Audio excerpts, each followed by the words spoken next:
Zohana lekha thon pakhat na bung thum ngai teu pa in min lo va mangai na sa em pathian fa te min vuah tak hi chu tiang chu kan ni renge he mi awang hian khovelin min hrelovani ama chu an hriat lo awangin du tak teu tuna hian pathian fa te kan ni to renga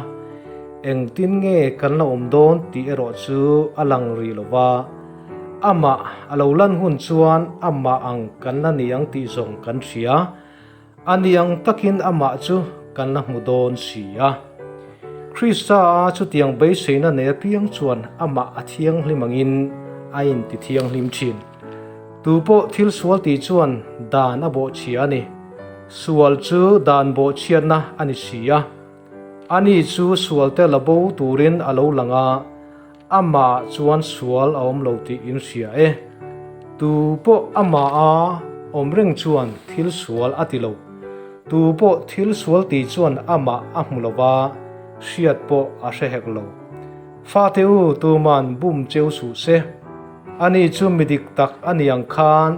thil dik ti tu chu midik ani thil sual ti tu chu diabola tanga chuak ani atir tang rengin diabola chuan thil sual ati sia pathian fapa lo lan chan chu diabola na thote tiboral tur hian ani tupo pathian rin chuan pathian chi chu ama a omrenga wangin thil sual atilo pathian rin ani awangin sual po aswal theilo pathian fate le diabola fate lan chian na chu hai hiani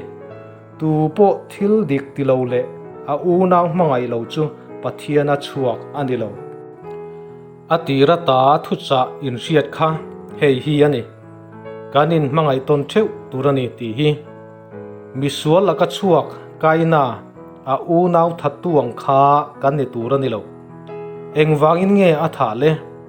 ama thil ti te aswala anaw thil ti te atika wangin unaw teu khovelin a huat cheu point makti su keini chuan unaw te kan mangaya wangin thina ta kan chuaka nunna kan lu to ti kan sia mangaina nei lo chu thina ala omreng ani tupo a unaw huwa chu tual thatani tupo tual that chuan chatuan nun anei don lo ti in sia anin kan tan anuna peka hian mangaina chu kan hreta keini point unaw te tan kan nun kan peve turani tui nemo khovel house sakna nein a unaw tla cham mu sela ama chulai na silo sela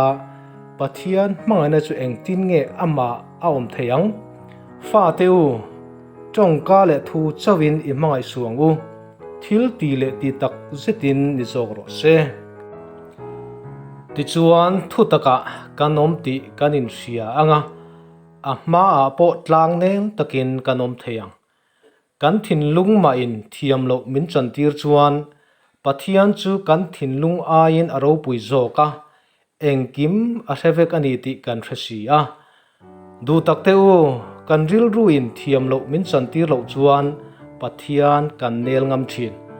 athupe kan zoma alom zong kan tia wangin anena kan dila piang kan muzel thin sia athupek chu hei hi ani afapa Isu Krista ming kan rina thu min pek anga kanin mangai ton hi pathian thu pek zom tu chu pathiana a om renga pathian po ama a om renga ni tin hei hi pathian keima nia a om reng ti kan hriat na ani tharau min pek hi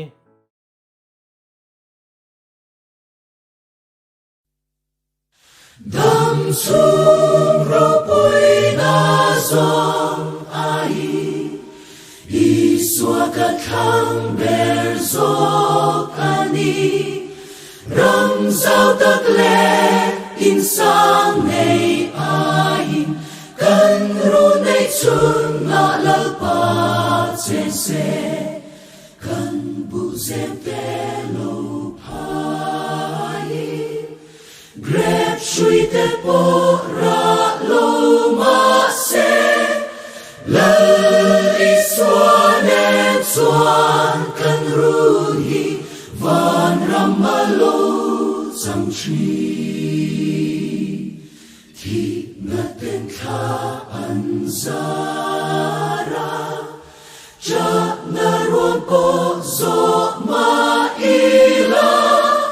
lali suanen suan kan ruhi van ramalo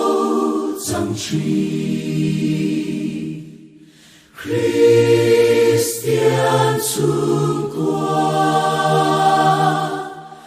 lỡ qua sen na tết su cùng qua ít ang in về ngài lo ni ang in an en do si kill en po lo thêm trên ma se Christa an nei an chuai ve lo ma se kan ram Christian ram nghe hi nat na lo om thi na te chuan min chi me kan ral me ke thon thu lam ma bengin thu tak chu kut khera a tu reng se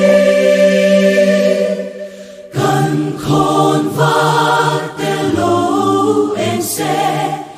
Christian chu qua din thar turi kan nam ro lu kan tu le fa te kan la pa nen shuai then turi i pindan sunga trong trai do thei ta kin zir ti rang se la di suanen suan kan run hi van ramalo chẳng chi